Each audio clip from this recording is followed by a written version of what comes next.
Bonsoir à tous et bienvenue à cette autre réflexion sur l'actualité internationale.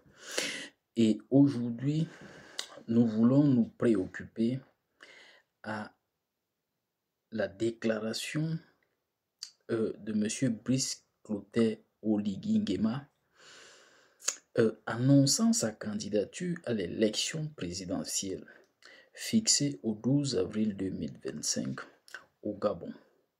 En tant que président du comité pour la transition et la restauration des institutions depuis le coup d'État du 30 avril 2023 qui a mis fin à la dynastie Bongo, ce dernier a fait une déclaration disant qu'il va démissionner de ses fonctions militaires pour être un civil et éventuellement candidater à la présidence du Gabon.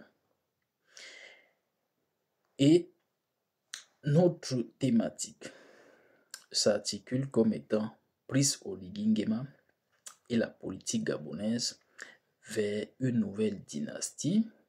C'est une question. Mais nous, pour une fois, nous allons établir une combinaison. Nous allons faire deux questions parce qu'elles se croisent.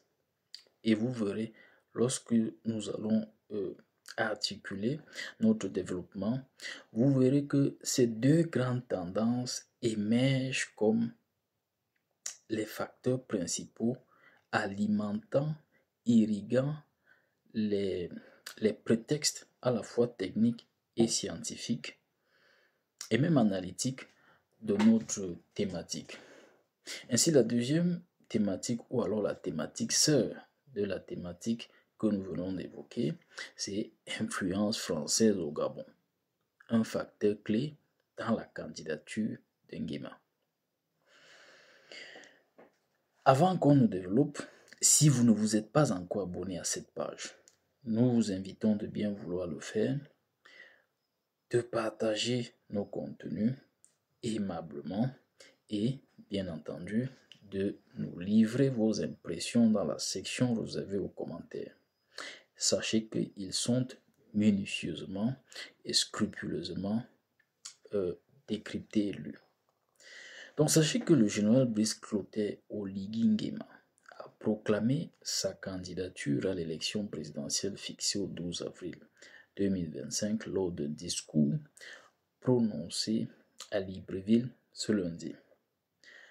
En tant que président du comité pour la transition et la restauration des institutions depuis le coup d'État du 30 avril 2023 qui a mis fin à la dynastie Bongo, il avait pourtant réaffirmé son engagement à restituer le pouvoir aux acteurs civils après avoir orchestré des élections jugées libres, crédibles et transparentes.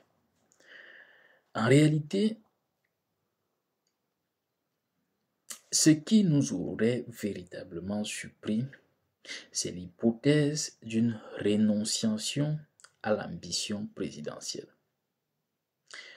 Et notre analyse est renforcée par des éléments récents, indiquant une tendance vers une conclusion pareille. L'adoption d'un nouveau code électoral dans la nuit du 20 au 21 janvier 2025, souvenez-vous, a ouvert la voie à la candidature de magistrats et des militaires, mettant ainsi fin au suspense entourant la candidature potentielle du président de la transition à la magistrature suprême dans 7 mois. Parallèlement, on a observé une multiplication des manifestations et de motions de soutien en faveur de Brice Oligui Nguema. À Libreville, 3 partisans d'Oligui Nguema ont initié une grève de faim pour inciter le général à annoncer sa candidature à la présidentielle du 12 avril 2025, promettant de ne plus s'alimenter tant que cette annonce n'était pas faite. Vous voyez, ce phénomène s'inscrit dans la norme des pratiques politiques africaines. De Paul Biya au Cameroun à Obiangema en Guinée équatoriale, sans oublier Ben Ali en Tunisie, qui d'ailleurs a été déchu. Les motions de soutien, qu'elles soient manipulées pour simuler une volonté populaire, ou alors qu'elles soient authentiques comme celle observée au Sénégal avec le candidat du PASTEF, Ousmane Sonko, ont souvent précédé soit l'ascension au pouvoir, soit alors la pérennisation au pouvoir des leaders centraux. Ainsi, tout analyste politique avisé aurait compris que ces motions de soutien étaient tout simplement prémonitoires d'une candidature de M. Oligui Nguema. Commençons par examiner un enjeu majeur de cette élection à venir, bien entendu, c'est le potentiel économique que représente le Gabon. Et évidemment, nous n'allons que nous borner à des grandes directions. Sachez que le Gabon est doté de vastes ressources naturelles et le Gabon se classe parmi les pays les plus riches en termes de capital naturel en Afrique. Avec une population relativement réduite, plus de 2,3 millions d'habitants, une abondance de ressources naturelles et un écosystème exceptionnel, le pays présente à la réalité des atouts considérables. Premier pilier de son économie, le pétrole. Et en tant que pilier majeur de l'économie nationale, cette dernière source de recettes a enregistré une croissance de 3% en 2022, comparativement à 1,5% en 2021, selon la Banque africaine de développement. En tant que membre de l'OPEP et quatrième producteur de pétrole d'Afrique subsaharienne, le Gabon possède le sixième plus grand gisement de pétrole prouvé du continent, avec environ 3,68 milliards de barils, toujours selon la Banque africaine de développement. Le secteur pétrolier ou le géant français Total Energy Marketing Gabon a constitué 38,5% du PIB et 7,5% des exportations en 2020. En outre, le Gabon dispose de gisements de gaz naturel estimés à plus de 28,3 milliards de mètres cubes et d'une source minière clé, le manganèse. Et selon des données du Trésor français, le Gabon a exporté 6,1 mégatonnes de manganèse en 2019, avec le potentiel de devenir le premier exportateur mondial de ce minerai, toujours selon la Banque africaine de développement. Évidemment, nous nous sommes bornés à des sources ultra crédibles et largement légitimes à travers la planète. En plus du manganèse et de l'or, 2 tonnes produites par an, le sous-sol gabonais recèle d'importantes réserves de fer, incluant l'un des plus grands gisements mondiaux, estimé à plus d'1 milliard de tonnes, ainsi que des métaux tels que le niobium, c'est-à-dire ce qui est utilisé dans la fabrication d'acier et de superpareillage, l'uranium, le cuivre et le zinc. Troisième pilier de son économie, sachez que le Gabon est situé au cœur du bassin du Congo, qui est le deuxième poumon de la planète après la forêt amazonienne. Le Gabon bénéficie d'un écosystème riche comprenant 22 millions d'hectares de forêt, 88% de son territoire, et une façade maritime de plus de 800 km, riche en ressources halieutiques, bien que le secteur du bois représente le deuxième poste, chapitre d'exportation du pays avec 11% des exportations totales, le Gabon est reconnu par l'ONU comme un modèle de préservation de l'environnement. La source, France 24, parution digitale de 2023. Examinons maintenant un aspect fondamental de la vie politique et économique du Gabon, ses relations avec l'ancienne puissance coloniale, la France. Et selon le registre consulaire des Français, établi à l'étranger, environ 8000 expatriés français résident au Gabon, dont une majorité significative dans la capitale, Libreville.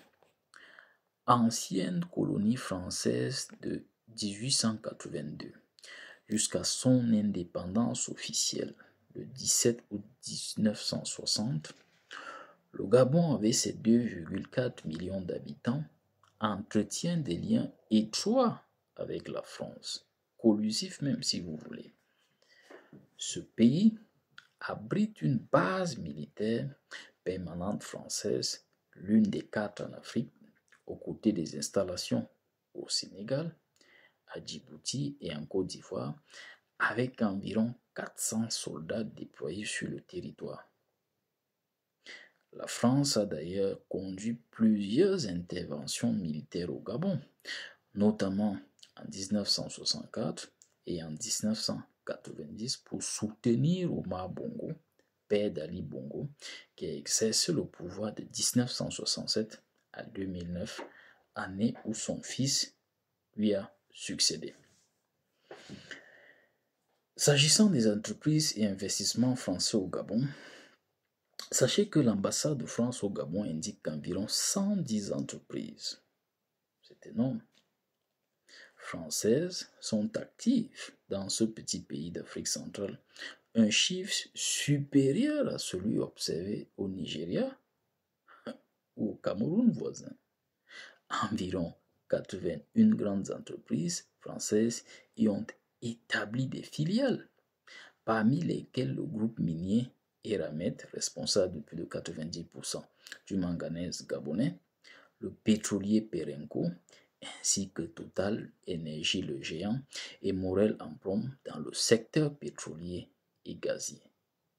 D'autres entreprises notables incluent Air Liquide, Spy Oil and Gas, Air France, SEMA, CGM, Bolloré Africa Logistics, Colas, Rougier, AXA et le fonds d'investissement Meridiam, ainsi que Havas, Canal+, et Atos. Ces différentes entreprises génèrent environ 14 000 emplois et un chiffre d'affaires de 3,5 milliards d'euros, représentant près d'un cinquième du produit intérieur brut nominal du Gabon, avec un stock d'investissement proche d'1 milliard de dollars. Le Gabon est ainsi la 8e destination des investissements français en Afrique, avec une présence significative dans divers secteurs économiques, à l'exception du secteur bancaire.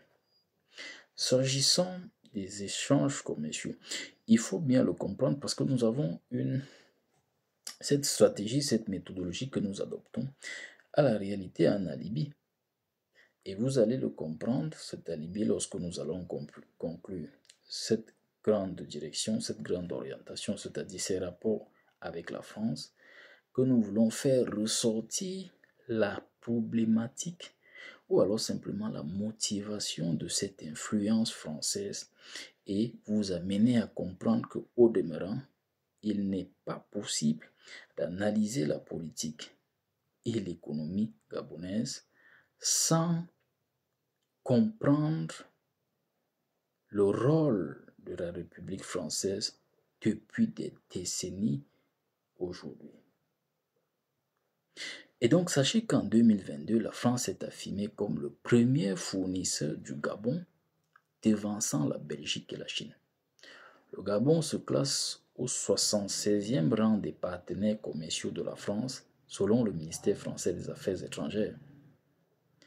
Bien que le Gabon représente moins de 0,1% des exportations françaises mondiales, soit 536 millions d'euros, la France occupe une part de marché de 26% au Gabon. C'est énorme. notamment dans les biens d'équipement 27%, les produits agroalimentaires 20%, les biens intermédiaires 25% et les produits pharmaceutiques 10%. Le Gabon est également la première destination des exportations françaises au sein de la communauté des États de l'Afrique centrale, c'est-à-dire la CEMAC, qui comprend les pays comme le Cameroun et le Tchad, des mastodontes, des pontes de cette sous-région, mais relégués au second ou au troisième rang même. Le Gabon est premier sans second. Les exportations gabonaises vers la France s'élèvent à 310 millions d'euros en 2022, sur un total d'environ 5 milliards. Se compose principalement d'hydrocarbures naturels, 43%, de minerais métalliques, 24%, principalement le manganèse comme nous l'avons dit tantôt, et de bois, 31%. Il est important de noter que les intérêts de Paris au Gabon sont considérables et exercent, c'est-à-dire Paris, in fine, ipso facto, une influence économique et politique au Gabon. Il ne faut donc pas être naïf. Sachez que cet enjeu économique est incroyable et exorbitant, contraint de fait Paris à jouer une influence, à user d'une influence énorme.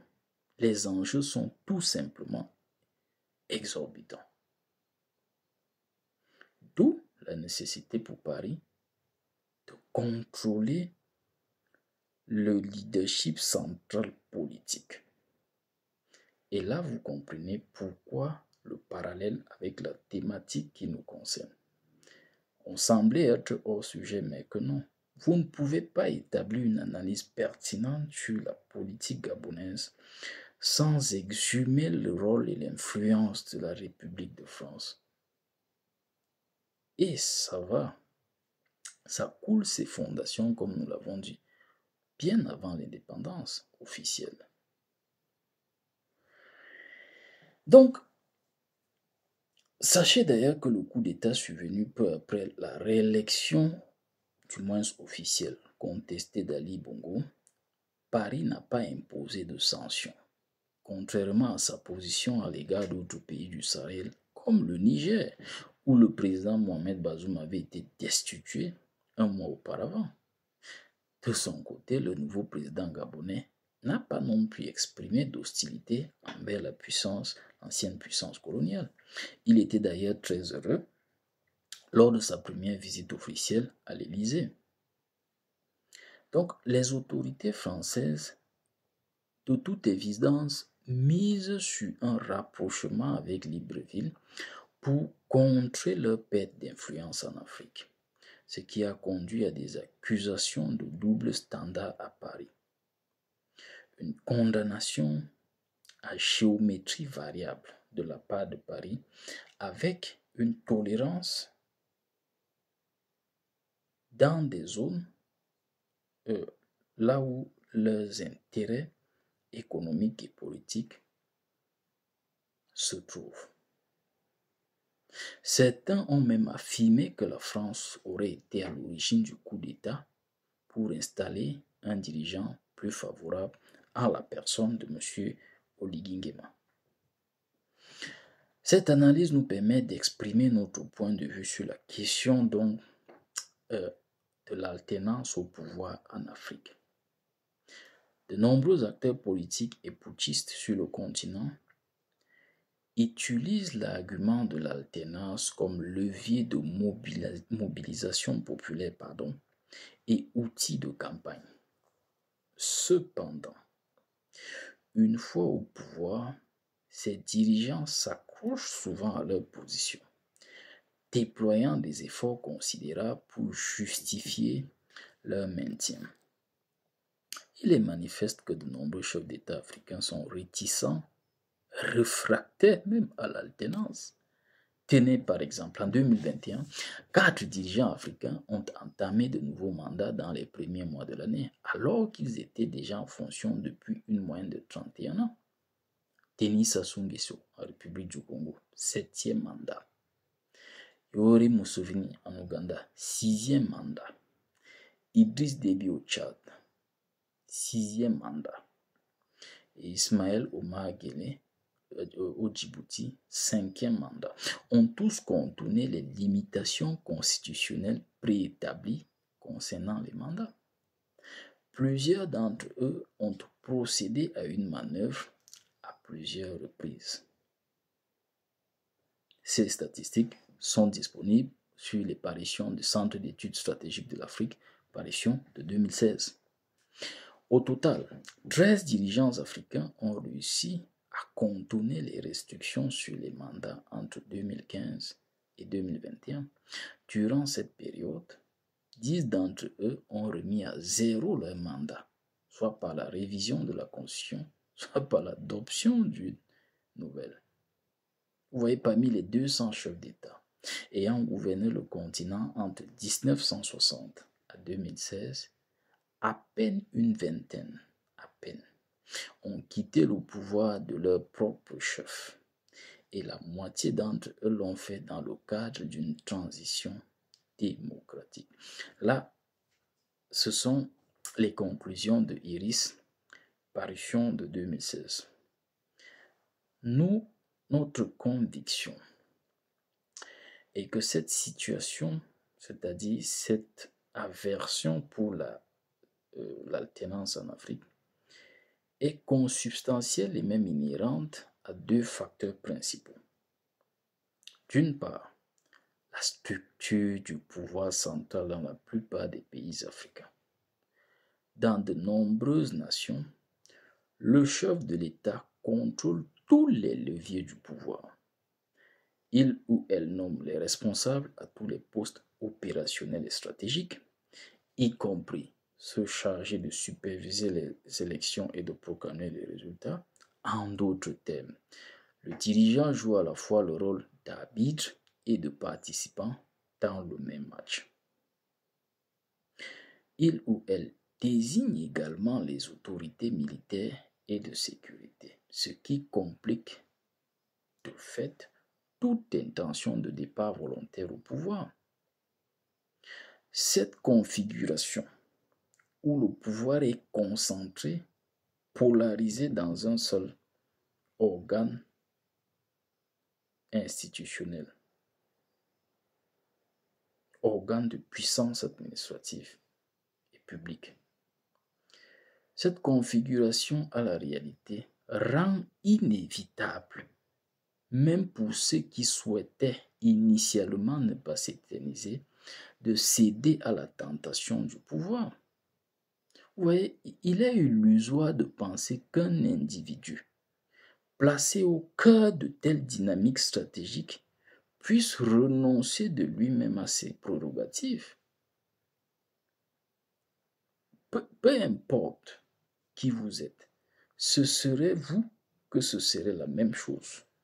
Ce serait toute autre personne que ce serait la même chose.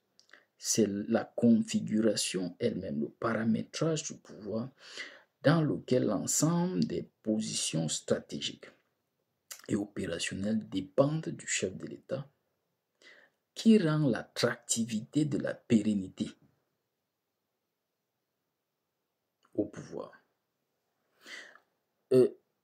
La seule possibilité d'un changement significatif réside dans la création d'une structure qui limite effectivement la longévité au pouvoir et la concentration des prérogatives entre les mains d'un seul individu.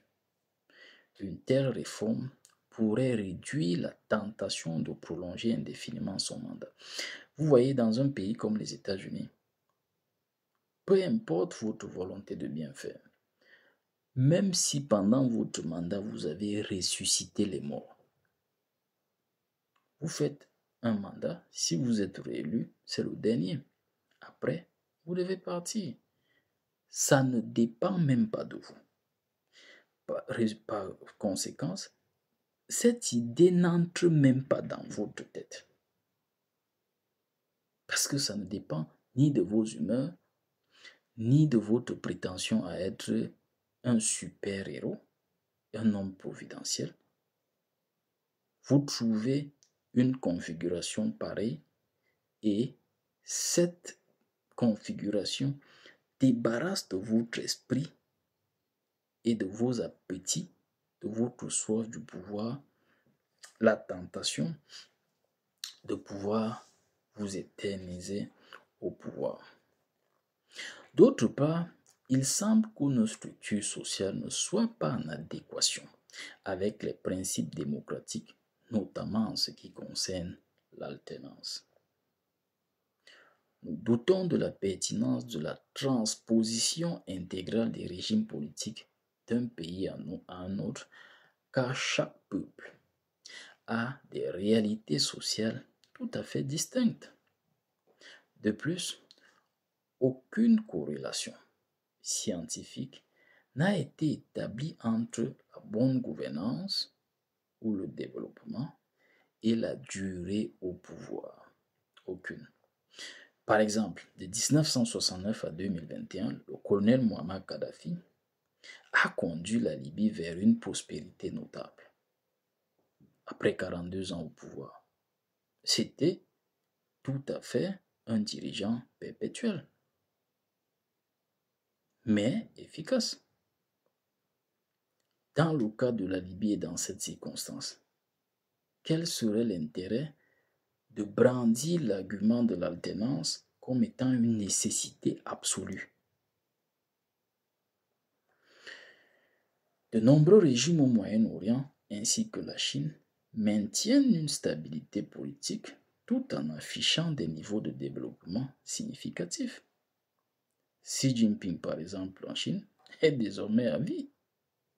Et pourtant, la Chine est la première puissance économique mondiale, pour ne pas dire la deuxième. Ainsi, nous souhaitons nous distancier de l'approche occidentale qui considère l'alternance comme un impératif universel, souvent utilisé à des fins de propagande ou alors tout simplement de condescendance. Au contraire, nous sommes préoccupés par une réflexion approfondie et paritaire sur l'opportunité et même la pertinence de l'alternance en Afrique. Merci infiniment de nous avoir suivis.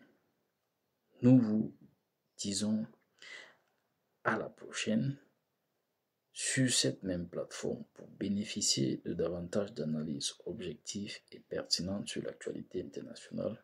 Une fois de plus, merci et à très bientôt.